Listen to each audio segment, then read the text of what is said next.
O mundo odeia pessoas negras. Senta! Senta agora! Foi o que gritou para mim uma mulher branca dentro de uma sala de aula numa universidade federal. Eu sentei, peguei as minhas coisas, me levantei novamente e saí em silêncio da sala.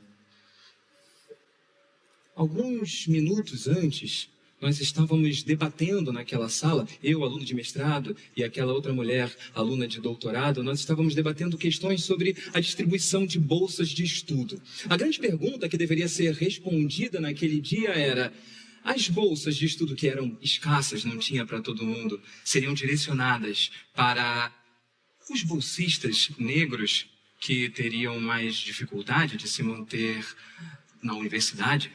Ou continuaríamos com o mesmo sistema que vigorava até então, onde se beneficiava a ampla concorrência que geralmente atingia as pessoas brancas?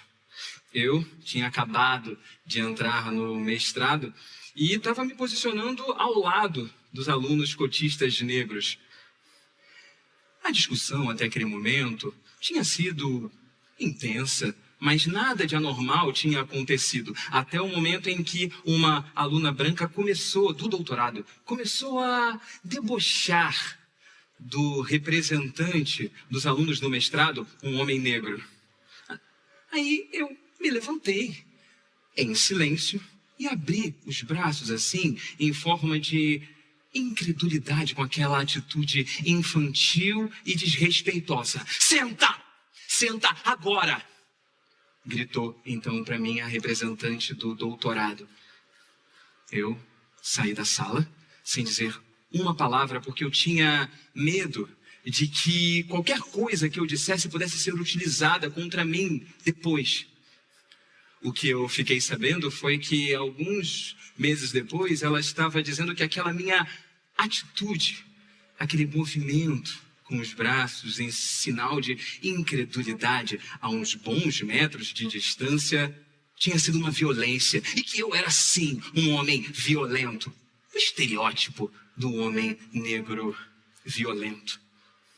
Em 1955, no Mississippi, nos Estados Unidos, Emmett Till, um jovem adolescente negro, foi acusado de ter assoviado e se insinuado sexualmente para uma mulher branca. Ele então foi sequestrado, linchado e morto. E a sua mãe, durante o velório, fez questão de que o caixão estivesse aberto para que todos vissem o horror da violência sofrida pelo seu filho. E a morte de Emmett Till se tornou uma bandeira na luta pelos direitos civis norte-americanos. E 6 décadas depois, essa mulher que o acusou admitiu que ela havia, na verdade, inventado aquela história. Esse medo é uma sombra na alma de todo homem negro. E por isso que letramento racial deveria ter a mesma importância de matemática, física, línguas e outras matérias escolares, porque a partir do momento em que o letramento racial nos der noções de relações étnico-raciais e a importância do que é o branco, o negro, o indígena e outros grupos, talvez aí passem a odiar menos as pessoas negras.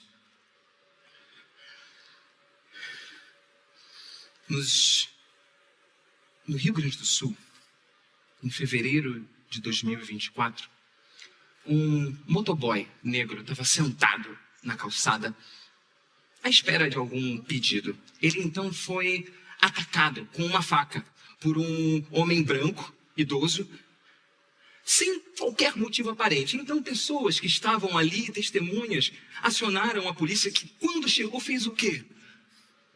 Ignorou a presença daquele homem branco, agressor, e foi diretamente no homem negro, ferido, e o prenderam.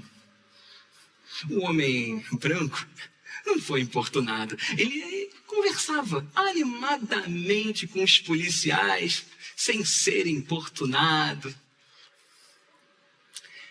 E por nós sabermos que nós, negros, somos vistos como ameaçadores e perigosos, os nossos pais acabam nos ensinando 2 coisas.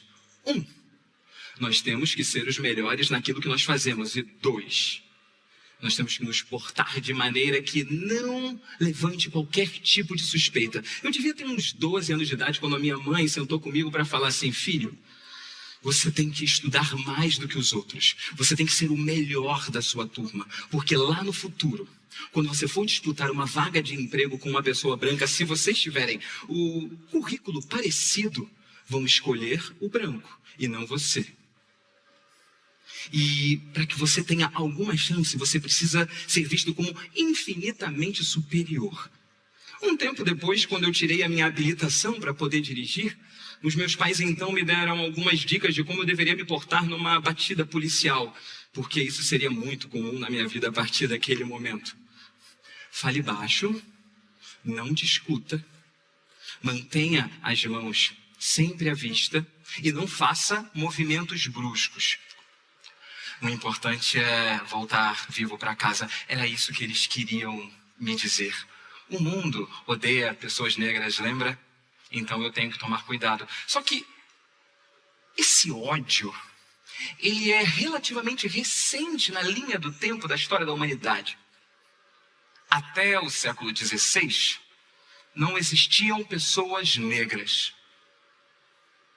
Sim. O que existiam eram bambaras, dogons, ibôs, bacongos. E também não existiam pessoas brancas. O que existiam eram lusitanos, italianos, espanhóis, franceses.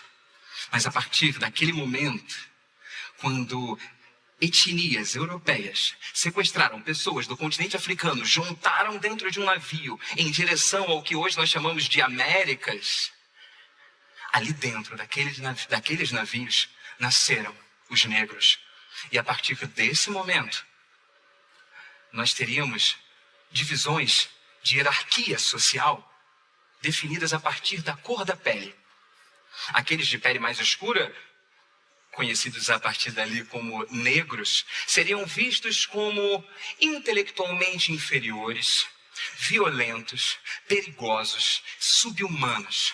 E para que existisse esse negro inferior, deveria existir um oposto, que seria branco, considerado superior. E essas posições sociais não poderiam mudar. Para que o branco permanecesse com seu poder, ele deveria odiar, querer distância e se impor de diversas maneiras sobre esse oposto, o negro. Só que aí veio a abolição da escravidão em todos os países das Américas e, por último, aqui no Brasil, em 1888. E os meus antepassados não tiveram as vagas de trabalho que a partir daquele momento seriam remuneradas. Essas vagas não foram oferecidas a eles. O Brasil iniciou uma grande campanha mundial para que trabalhadores estrangeiros viessem para cá para ocupar o interior do país e para trabalhar no campo.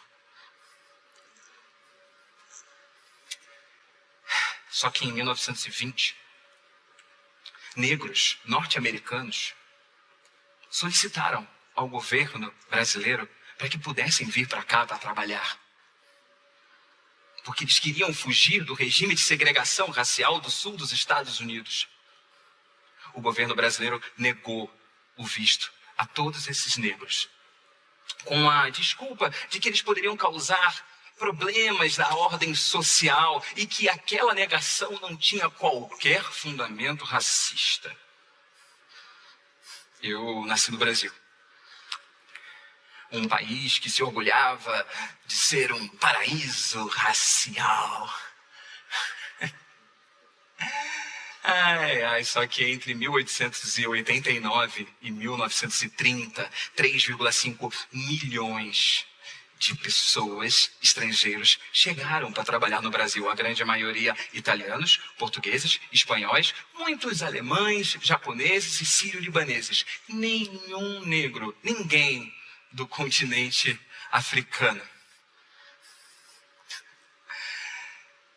Em 1895, um pintor espanhol que estava morando no Brasil, radicado no Brasil, ele pintou um quadro que ficou conhecido como a redenção de Cã. À esquerda, nós podemos ver uma senhora negra levantando as mãos para os céus, dando graças a Deus, porque a sua filha, no centro do quadro, já com a pele mais clara, havia se casado com um homem português branco que nós vemos do lado direito. E dessa união nasceu uma criança branca. Esse quadro representa as teorias eugênicas que queriam um Brasil branco.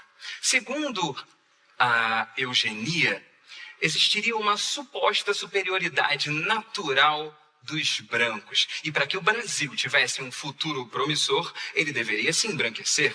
Mas as teorias eugênicas, a gente sabe que já foram derrubadas há muito tempo. Só que essas ideias permanecem no imaginário social. Na década de 1940, a minha avó era uma adolescente em Salvador, na Bahia, e ela acordou certo dia com algumas feridinhas na pele. A minha bisavó, então, levou ela imediatamente ao médico, que, olhando aquela menina negra, pobre, da periferia, diagnosticou ela imediatamente com doença venérea.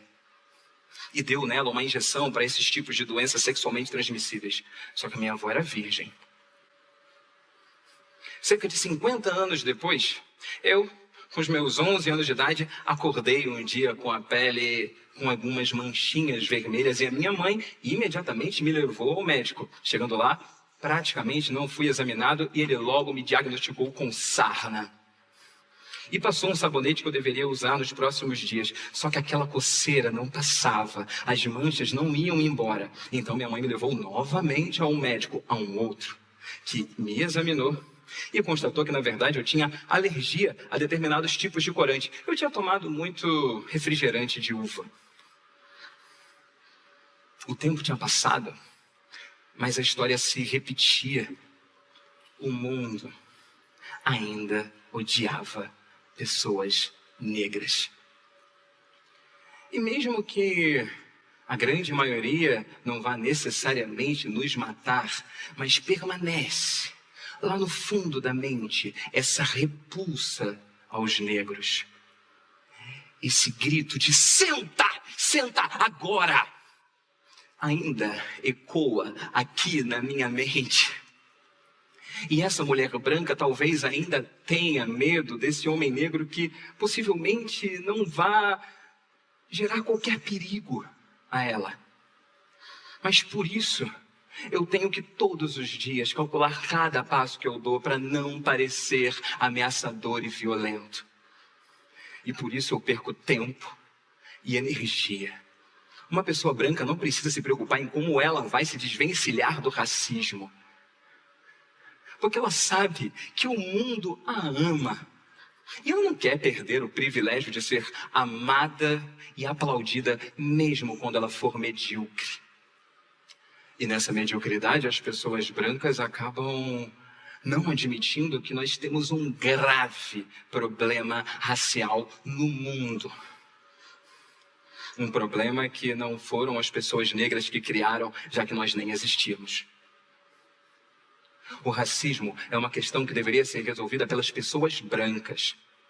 Só que como nós, negros, queremos sobreviver, nós pegamos nas suas mãos para falar: senta, senta agora, escuta e aprende.